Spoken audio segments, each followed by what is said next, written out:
जहां महाविकास आघाड़ी उद्धव ठाकरे की helicopter checking को लेकर माहौल बनाने में जुटा है, वहीं आज अमित शाह ने महाराष्ट्र चुनाव नतीजों की भविष्यवाणी कर दी। सुनिए जलगांव की चुनावी रैली में अमित शाह ने महाराष्ट्र चुनाव के नतीजों पर क्या कहा।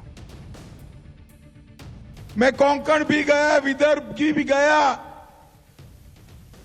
मैं मुंबई भी गया, सब जगह घूम कर आया हूं, मराठावाड़ा भी जाकर आया। ये चुनाव का परिणाम क्या आने वाला है जानना है क्या? जरा जोर से बोलो, जानना है? देखो 40 गांव वालों, 23 तारीख को आघाड़ी का सुपड़ा साफ होने वाला है। महाराष्ट्र चुनाव में जातिगत जनगणना का नैरेटिव सेट करने में जुटी कांग्रेस पर भी आज अमित शाह ने बड़ा हमला किया। अमित शाह ने कांग्रेस पर मुस्लिम तुष्टीकरण की राजनीति करने का आरोप लगाया। दावा किया कि कांग्रेस महाराष्ट्र में मुसलमानों को आरक्षण देने की तैयारी में। अमित शाह को सुनिए, फिर अमित शाह के इस आरोप की वजह बताऊं। कुछ दिन पहले कांग्रेस पार्टी के अध्यक्ष को ये सारे उलेमा मिले और कहा मुसलमानों को आरक्षण देना चाहिए। भाइयों बहनों, अगर मुसलमानों को आरक्षण देना है तो एससी, एसटी और ओबीसी का आरक्षण काट कर देना पड़ेगा। मुझे बताओ दूरे वालों, आप लोग सहमत हो क्या मुस्लिम आरक्षण के लिए?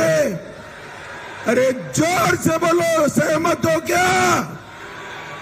राहुल बाबा, मैं आज दूरे से कहकर जाता हूं, कान खोल कर सुन लो, आपकी चौथी पीढ़ी आएगी तो भी मुस्लिम आरक्षण नहीं। अमित शाह ने कांग्रेस पर यह आरोप इसलिए लगाया क्योंकि महाराष्ट्र में चुनाव प्रचार के बीच ऑल इंडिया उलेमा बोर्ड की चिट्ठी वायरल हुई, जिसमें महाविकास आघाड़ी से चुनाव में समर्थन के बदले मुसलमानों के लिए नौकरी और शिक्षा में आरक्षण समेत कई मांगे की गईं। और बात सिर्फ चिट्ठी पर खत्म नहीं हुई।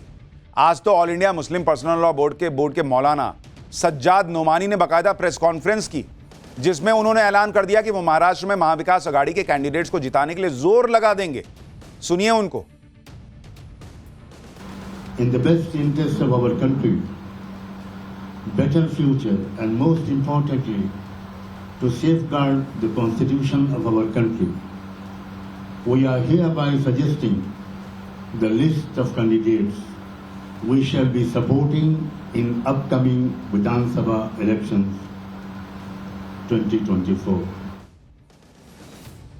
संविधान बचाने के लिए महाविकास आघाड़ी को समर्थन देंगे, लेकिन अगर संविधान कहता हो कि यूनिफॉर्म सिविल कोड आना चाहिए, तब थोड़ी दिक्कत हो जाती है। महाराष्ट्र चुनाव को लेकर इस सरगर्मी के बीच यह नहीं भूलना चाहिए कि यूपी में भी उपचुनाव है और वहां भी गजब का माहौल बना हुआ है।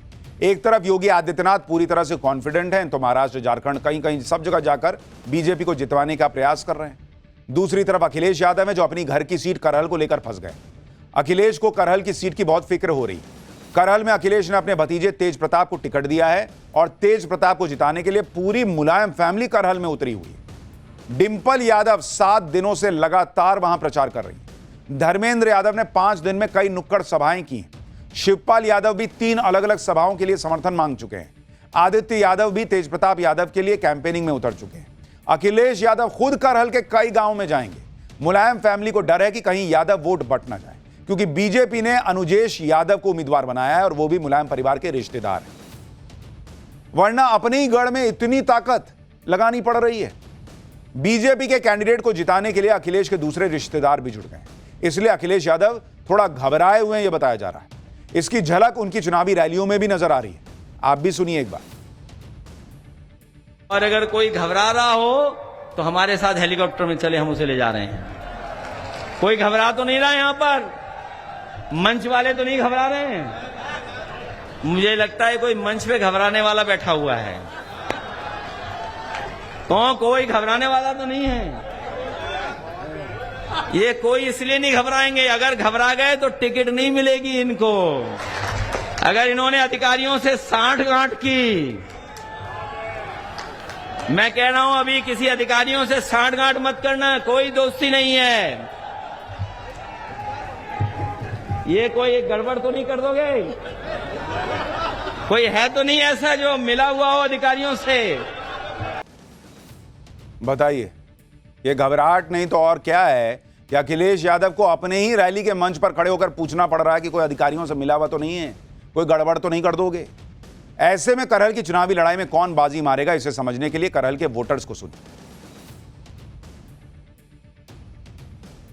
इस बार चुनाव बहुत अच्छा होगा। हमारे पाल बघेल धनगर समाज का वोट बलवीर सिंह धनगर जी के नेतृत्व में इस बार भारतीय जनता पार्टी के जो वो चुने गए हैं प्रत्याशी, उनके पक्ष में वोट जाएगा। अखिलेश जी यहाँ से जीते थे, उन्होंने यहाँ का सीट छोड़ दी। जब कन्नौज जीत गए, दिल्ली जाने की तैयारी हुई तो उन्होंने छोड़ दी सीट।